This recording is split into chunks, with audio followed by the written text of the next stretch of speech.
ঘর ছেড়েছে, কি গভর্নমেন্টের ঘর, বাংলার বাড়ি। কি ছেড়েছে? বাংলার বাড়ি। মঠাবাড়িতে কালিয়াচক 2 ব্লকে অ্যালটমেন্ট আছে 5000 বাংলার বাড়ি। কত? 5000 বাংলার বাড়ি। ইতিমধ্যে যাদের নাম আছে লিস্টে তাদের কাছে ফোন ঢুকতে শুরু হয়ে গেছে, কি 20,000 করে টাকা নিয়ে আসো, তোমাদের নামে আছে, লিস্টে নাম আছে। হ্যাঁ কি না? হ্যাঁ কি না? কারোর ফোন আসতে শুরু করেছে, কিংবা কারোর কাছ থেকে টাকা নিয়ে চলে গেছে।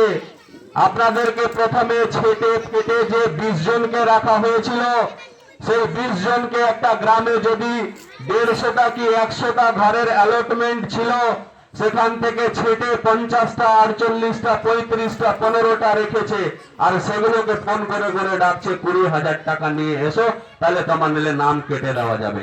আপনারা একদম কাউকে 1 টাকা দেবেন না, আপনারা 1 টাকা দেবেন না। নিজের আওয়াজকে নিজে শক্ত করুন। আপনার যদি নাম বাদ যায়, তার জন্য যেখানে ধর্ণা দিতে হয়, লড়াই করতে হয়, প্রতিবাদ করতে হয়, আমরা করব। আপনার নাম লিস্ট থেকে বাদ দিতে পারবে না, কারণ এটা 2 বার 3 বার ভেরিফাই করার পরে আপনার নামটা ফাইনাল লিস্টে এসছে। 1 টাকা কাউকে দেবেন না।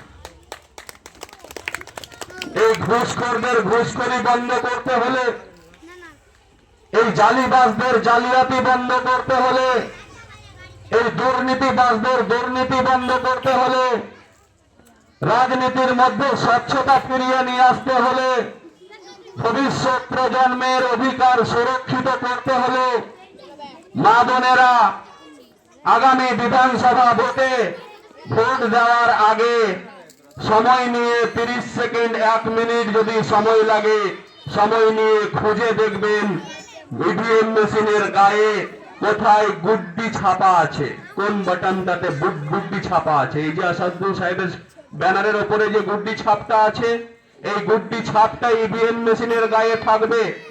এই গুড্ডি ছাপা দেখে আপনি বোতামটা টিপবেন, তাইলে আপনার অধিকার সুরক্ষিত হবে। আর আপনার অধিকার সুরক্ষার লড়াই, আপনার অধিকার সুরক্ষার আওয়াজ যত দূর পর্যন্ত নিয়ে যাওয়া সম্ভব আমরা নিয়ে যাব ইনশাআল্লাহ।